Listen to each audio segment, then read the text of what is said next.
hay novedades en la causa que tiene que ver con la prisión del ex juez federal en ese sentido, Héctor. No estrictamente en la prisión, sino en una causa judicial que se está llegando a su fin y que es el cuarto juicio a Brusa, si mal no recuerdo es el cuarto juicio a Brusa desde que se empezó a juzgar su participación en la última dictadura militar.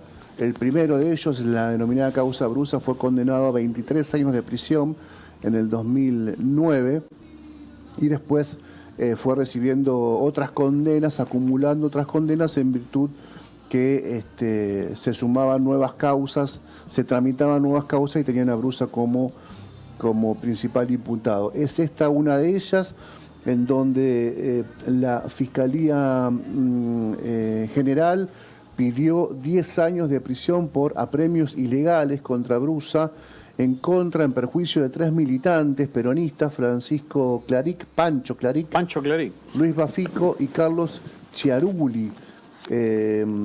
Y además se solicitó a la Fiscalía que se consulte siempre a la víctima a la hora de otorgar un beneficio al imputado.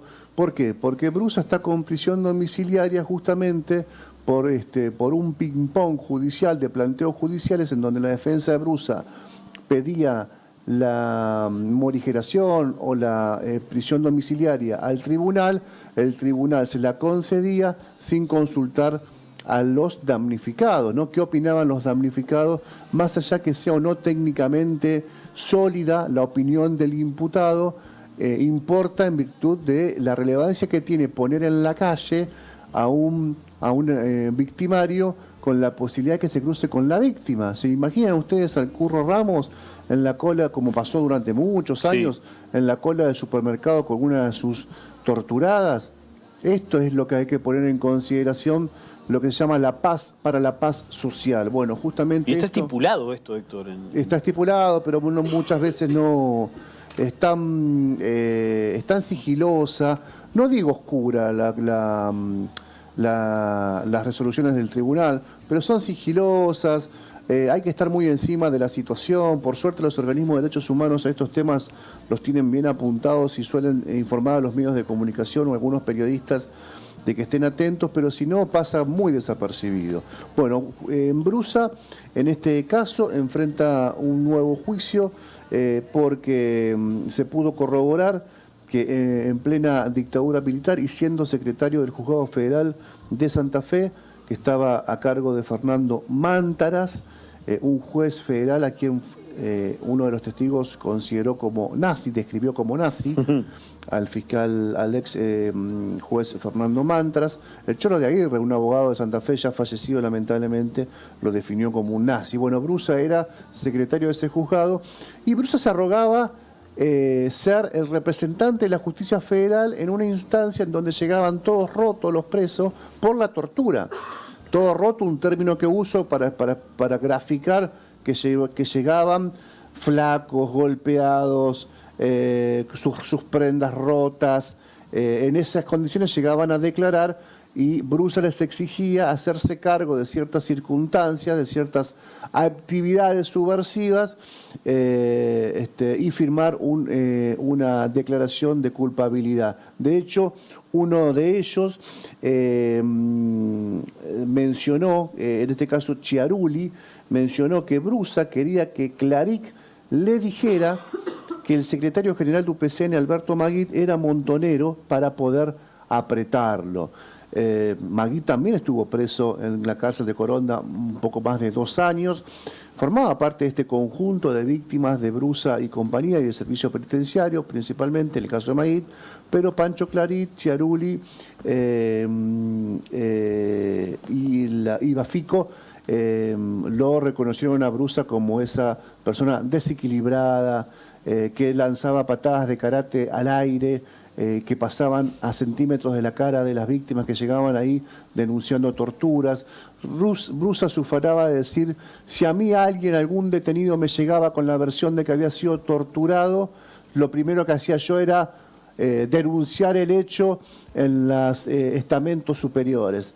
Eso lo declaró Brusa en un delirio de cinismo sin par en varias oportunidades. Brusa le decía, por ejemplo, según contaban las víctimas, que cuando le decían nos torturan, nos trajeron torturados a declarar, Brusa le decía, ustedes no saben lo que es la tortura.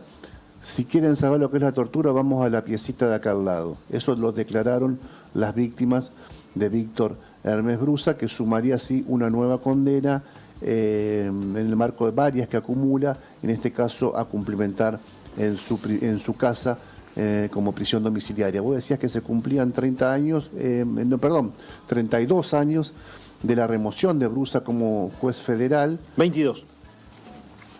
22 años 2000. de Brusa como juez federal. Fue destituido por el Consejo de la Magistratura.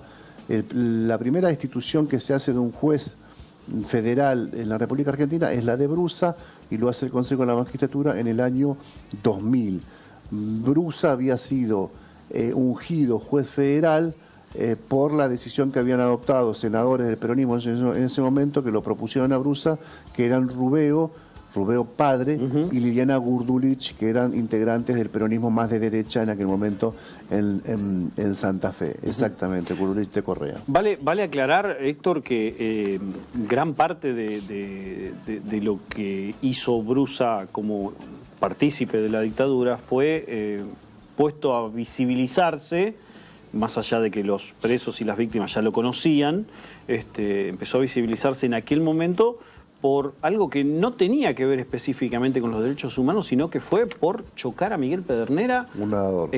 Un nadador a bordo de su lancha, y a partir de allí, cuando se descubre que es el juez Brusa quien empezó esto, se le formó una causa, y obviamente a partir de allí empezó toda una situación en la cual alguien dijo por primera vez, che, ese es Brusa, juez federal, que manejaba una lancha, que atropelló a una persona, que la dejó desvalida en el medio del río, en el medio de la laguna Setúbal, y a partir de allí también empezó todo un devenir de situaciones que lo llevaron justamente a ponerlo en el centro de la escena. Sí, eso es así, eso es exactamente así, aunque hay que aclarar que antes, en los varios legajos de la CONADEP, allá por denuncias que se tomaron en 84, 85, ya aparecía Brusa, sí, ya como aparecía un el nombre de Brusa, importante.